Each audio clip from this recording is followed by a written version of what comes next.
Hello class, these are notes for informal geometry. Today we're looking at section 6.4, rhombuses, rectangles, and squares. So first we've got to go back and take a look at parallelograms, which we learned about in these last two sections.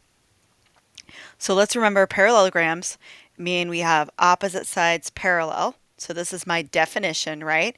But then I have all of these other properties as well.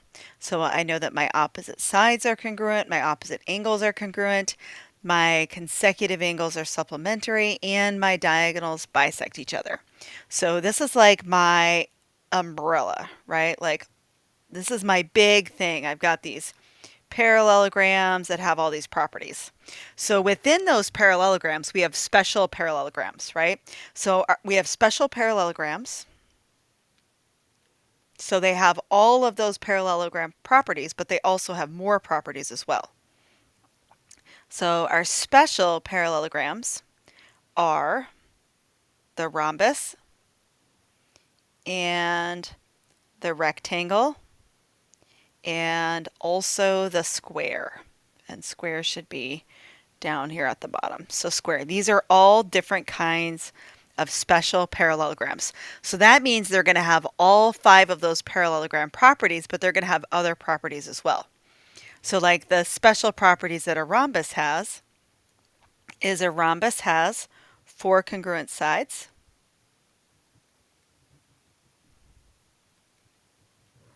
And a rhombus has perpendicular diagonals.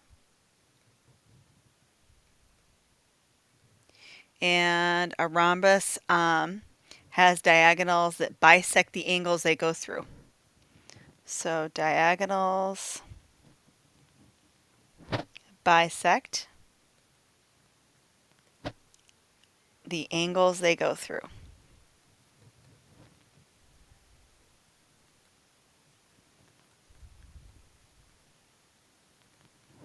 So let's go ahead and mark all of these things on our rhombus.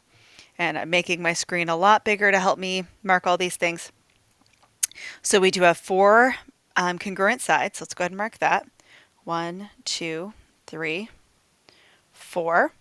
Our diagonals are perpendicular. So let's go ahead and draw our diagonals.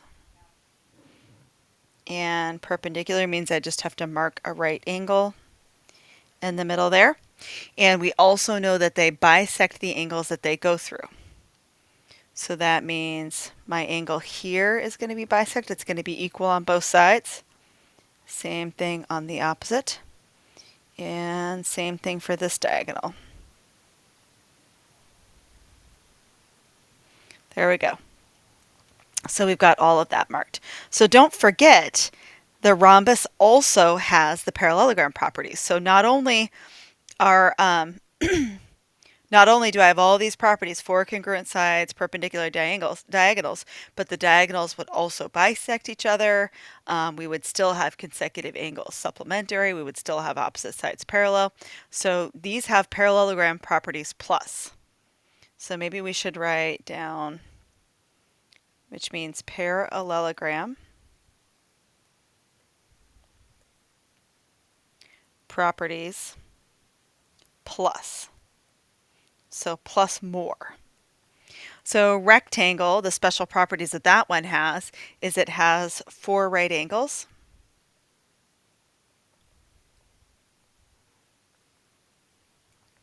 And it has congruent diagonals.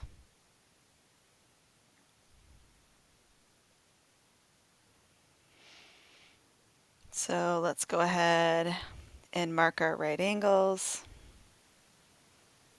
And then I really wanted to say stuff about the diagonals, but I don't really want to bisect my right angle, so I'm going to just do another rectangle over here. And then we're going to show that our diagonals are congruent. So let's go ahead and label this A, B, C, D. And that would mean line segment AC is congruent to line segment BD. So those diagonals are congruent. Now the square, and remember, rectangle still has my properties of a parallelogram. My consecutive angles are still supplementary. 90 plus 90 is 180. My opposite sides are still parallel. Diagonals still bisect. It's just I also have other properties as well. So the square I always like to talk about is almost as if the rectangle and the rhombus had a baby. So the square is going to have properties in common from those two. So a square has, oh goodness, I just clicked on something funny. The square has 4 right angles. It has 4 congruent sides. So it has 4 congruent sides. So that comes from the rhombus. It has 4 right angles, which comes from the rectangle.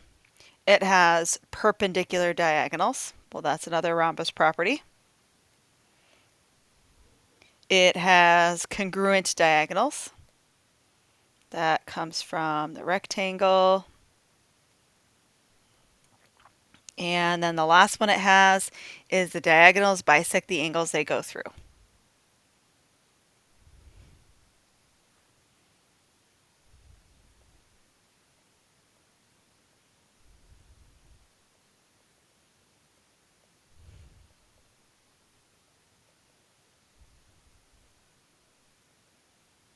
So it has all the properties of both the rectangle and the rhombus. So let's make a note of that. So it has all properties of both.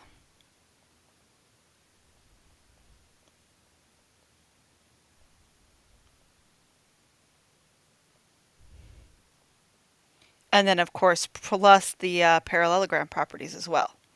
So parallelogram, all 3 of these are kinds of parallelograms, but they're special parallelograms.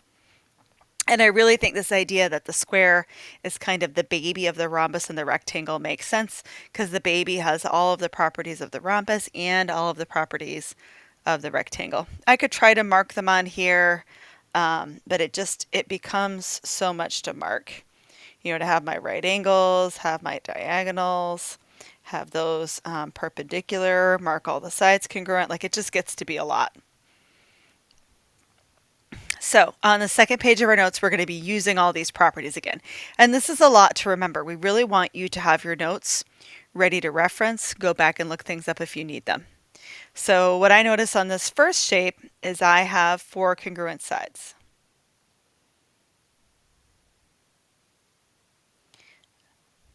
So that one is going to be a rhombus. It can't be a square because I don't know anything about the angles, right? I don't know if I have right angles or not. The next one has 4 right angles and 4 congruent sides, so that one's going to be a square. 4 right angles, 4 congruent sides. The next one I have 4 right angles, but my sides are not congruent. So if I have 4 right angles, but I don't know about, well, actually I know for sure my sides are not congruent, that's going to be a rectangle. So I really like these first 3 problems because it highlights the differences between them. So the rhombus has to have 4 congruent sides, but we don't know about the angles. The angles don't have to be the same. Rectangle has to have 4 right angles, but the sides don't have to be the same. The square has to have both. So for 4, we know we have a rhombus. So if we know we have a rhombus, remember with a rhombus, our sides are congruent. So that means my side that's 8 is the same as 2y is the same as 6x minus 4. So we're going to have to go ahead and solve a couple of equations here. So let's go ahead first and write that 2y has to equal 8 because those are both sides on our rhombus. They have to be congruent. Let's go ahead and solve that for y. And so y is 4. But we also want to solve for x. So I could say that 6x minus 4 equals 2y. I could say 6x minus 4 is 8. That's going to be the easier one, isn't it? And then we'll go ahead and solve. Let's add 4 on both sides. Minus 4 plus 4 zeros out. 6x equals 12. Divide by 6. And so x is equal to 2. The next one, we are told that we have a rhombus. So remember, if I have a rhombus and I want to find angle x, I could think about this as being like a little triangle. And I know angles in a triangle add up to 180. And because it is a rhombus, I know that my diagonals form a right angle. So I have a 90 and I have a 60 and I have an x. So x plus 60 plus 90 is going to equal 180. 60 and 90 make 150. And then I would want to subtract 150 on both sides. And so x is equal to 30.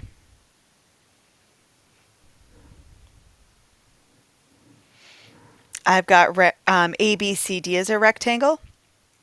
So remember, we know that on rectangles, our diagonals are congruent and they're bisected. Bisected because it's a parallelogram. A rectangle is a kind of parallelogram. But in a rectangle specifically, our diagonals are congruent. So that means that this DB right here is going to be the same as AC. So if this is 10, this is 10. It's really hard to tell if they're showing bisected or not. But I'm going to guess the way they're labeled that they probably mean 10 and 10.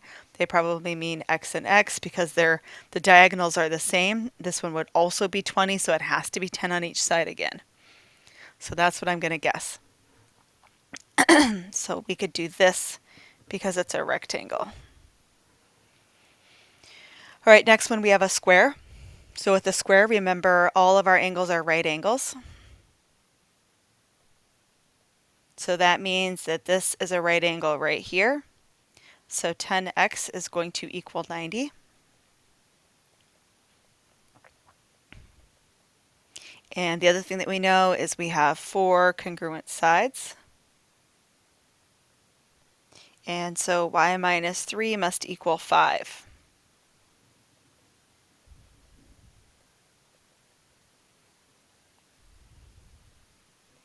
Looks like our last two. So in this rectangle, they're telling us it's a rectangle. And in this rectangle, we know that xz, so that's this diagonal here, is equal to 37. And wy is 5x plus 2. Well, in a rectangle, our diagonals are congruent. So that tells us that 5x plus 2 must equal 37.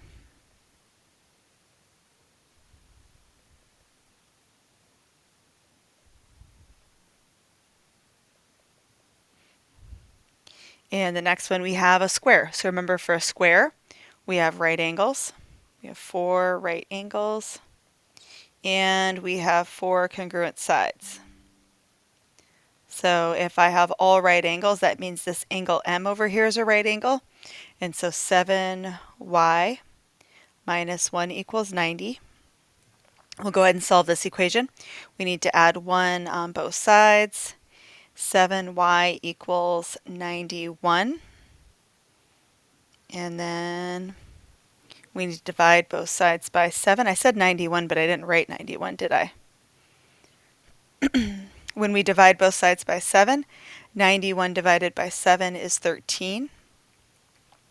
If all my sides are congruent, that means that 5x plus 1 is going to equal 16. So this is a side, this is a side, they must be congruent. So we're going to go ahead and solve first by subtracting 1 and then dividing by 5. All right. This brings us to the end of our notes for section 6.4. So let's just go back up to the top. Remember, we have all of these different shapes we're learning today are parallelograms. So rhombus, rectangle, and square are all special kinds of parallelograms. That means they have the parallelogram properties, but they also have other properties themselves.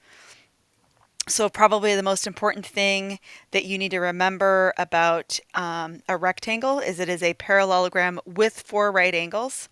The rhombus is a parallelogram with 4 congruent sides. And then when we look at a square, it is a parallelogram with 4 congruent sides and 4 right angles. So it's kind of like the square is the baby of the rhombus and the rectangle because it has all of their properties. But these are all parallelograms. All right, as always, if you have questions, please make sure that you ask and get help.